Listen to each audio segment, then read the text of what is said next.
Messieurs, dames. Ouais, je sais, ça fait un petit peu longtemps que j'ai pas fait de vidéo et je m'en excuse, mais la reprise du travail, tout ça, vous comprendrez. Je reviens donc aujourd'hui dans cette toute nouvelle vidéo pour vous parler du tigre blanc. Cet animal qui est, soit dit en passant, magnifique, qu'on se le dise, est énormément présent dans les parcs zoologiques du monde entier et suscite en effet beaucoup d'admiration et d'émerveillement, si je puis dire, chez les gens. La question c'est pourquoi cet animal suscite autant d'émerveillement? Eh bien tout simplement de par la couleur de son pelage. Mais connaissez-vous réellement les origines de ces tigres? Je parle là de la vraie histoire.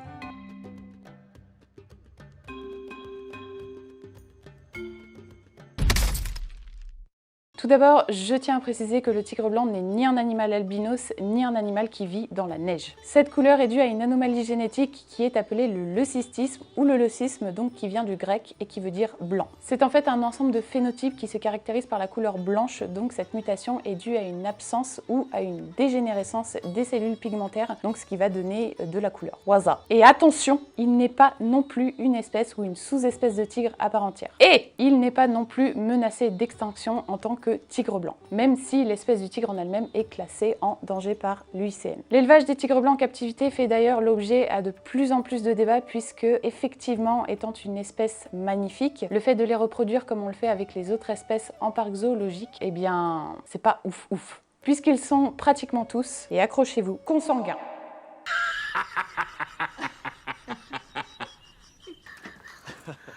Oh, it's funny, is it? Ce qui amène, et vous vous en doutez, à de nombreux troubles au niveau de la santé. Les parcs zoologiques font d'ailleurs hyper gaffe à ça, le fait de ne pas reproduire n'importe qui avec n'importe qui, et font en fait ce qu'on appelle un brassage génétique. Je ferai une vidéo un petit peu plus détaillée sur le sujet. Les tigres blancs, c'est assez particulier. Grâce aux parcs zoologiques et à leur plan d'élevage, plusieurs dizaines d'espèces animales ont été sauvées de l'extinction. Mais le tigre blanc, lui, n'a, si je puis dire, pas d'intérêt pour ce plan et donc ne présente par ailleurs aucun intérêt dans la conservation du tigre. Et là, vous allez me dire, mais Lélé, t'es horrible de dire ça. Mais non, je suis pas horrible. Mais si.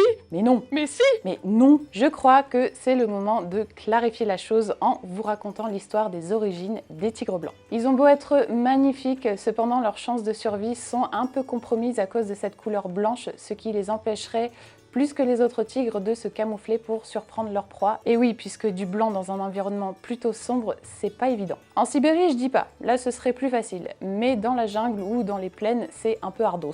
Les tigres blancs que l'on retrouve dans les zoos en dehors de l'Inde sont pour la plupart d'ascendance mixte du Bengale et de Sibérie. Et ils doivent être considérés comme une race créée par l'homme, c'est-à-dire qu'ils sont apparus à l'état sauvage en raison de gènes récessifs, mais qu'ils ont été élevés sélectivement pour la couleur en captivité. Donc comme je vous disais, ces tigres ont peu de valeur pour la conservation, mais ceux d'ascendance du Bengale, disons pure, sont porteurs d'une diversité génétique importante, à condition bien sûr qu'on les laisse se reproduire dans le pôle génétique à un rythme naturel et qu'ils ne soient pas élevés sélectivement,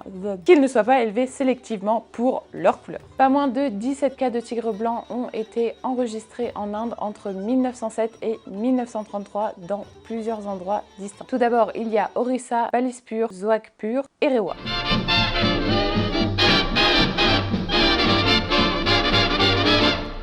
La Bombay Natural History Society a enregistré 17 cas de tigres blancs abattus en Inde entre les années 1907 et 1933. L'un d'entre eux a été abattu dans l'état de Dhenkanal en Orissa en 1909 et a décrit dans le journal de la société. La couleur de fond était d'un blanc pur et les rayures d'un noir rougeâtre profond.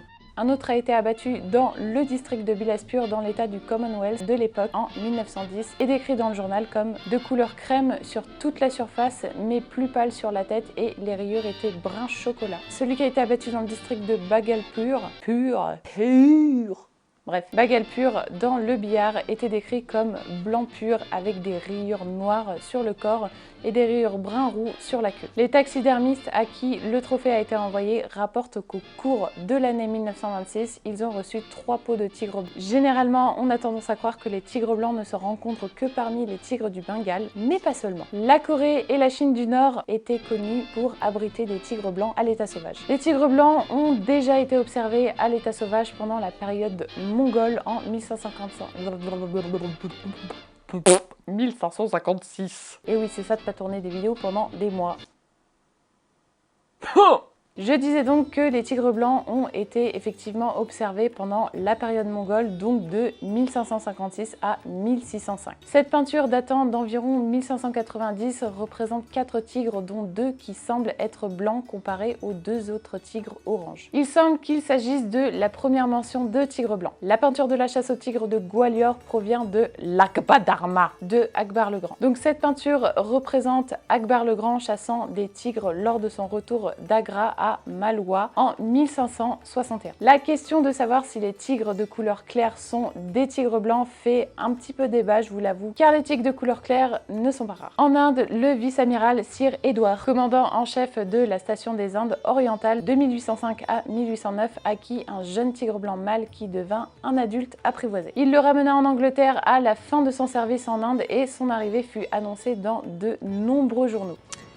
Le vice-amiral Sir Edward Pelébart a débarqué ce jour du Culloden accompagné d'un tigre de chasse adulte. Il était si apprivoisé qu'un marin le menait dans les rues avec une corde et les enfants le caressaient sur le dos sans le moindre danger d'être blessé. Ou bien encore cet extrait du Exeter Flying Post qui stipule que Sir Edward Pelébart a débarqué du Culloden accompagné d'un beau tigre blanc qui était apparemment un cadeau pour un homme riche.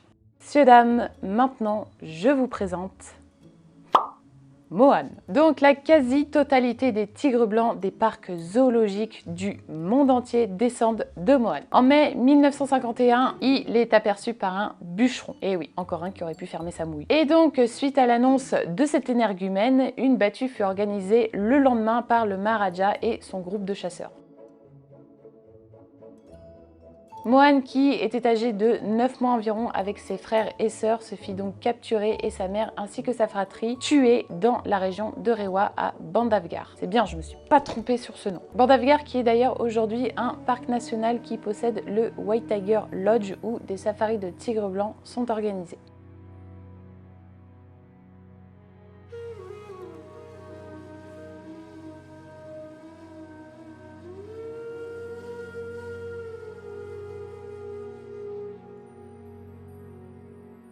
Il fut donc transporté au palais du Maharaja où il fut gardé dans une grande cour ouverte. Le Maharaja essaya par la suite de vendre Mohan pour 10 000 $ mais sans succès. Plusieurs articles sont d'ailleurs parus dans le New York Times et le London Times. Le Maharaja décida donc d'avoir plusieurs tigres blancs. Il va donc accoupler Mohan avec une tigresse qu'ils ont capturée par la suite peu de temps après Mohan qui elle sera de couleur normale. Cette tigresse sera nommée Begum. Ils eurent 2 portées et leurs petits étaient tous de couleur rousse. Déçu de la couleur des petits, et bien là il va la jouer un peu moins cool, donc il va accoupler Mohan avec une de ses filles, donc Radha. C'est quand même dégueulasse. Par la suite, le couple père-fille eut 4 petits blancs.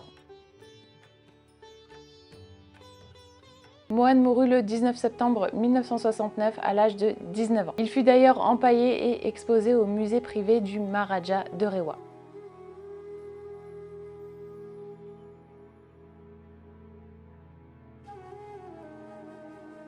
En décembre 1960, la première femelle arrive aux USA au Smithsonian Institute. Ils vont être ensuite croisés avec des tigres de Sibérie car leur stature est beaucoup plus importante et ces tigres qui attirent le public par leur couleur vont rapidement se retrouver dans les collections de particuliers, les cirques et les zoos.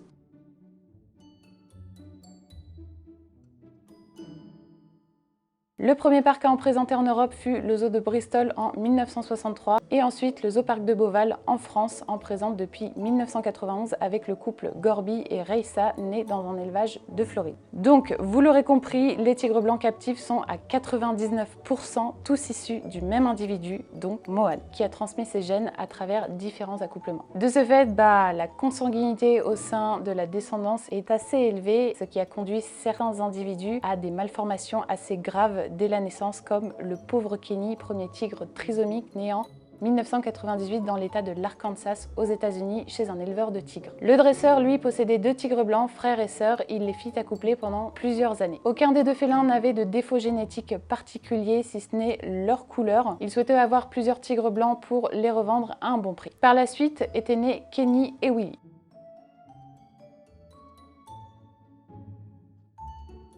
Willy ressemblait lui à un tigre du Bengale normal, donc la couleur du tigre normale avec des rayures noires. En revanche, son frère Kenny, lui, était entièrement blanc avec des rayures noires. En plus de tout ça, il présentait des malformations et un strabisme particulièrement visible. Il avait un museau et le visage déformés qui lui empêchaient de fermer la bouche et de ce fait, il bavait énormément à cause de ça. En plus de ça, le tigre avait des problèmes physiques, moteurs, l'empêchant de se déplacer avec aisance. Il avait également une déficience intellectuelle importante comparée aux autres tigres. Alors l'éleveur ne pouvant pas tirer un bon bénéfice des deux fauves, il les confia à un refuge du Turpentine Creek, il me semble.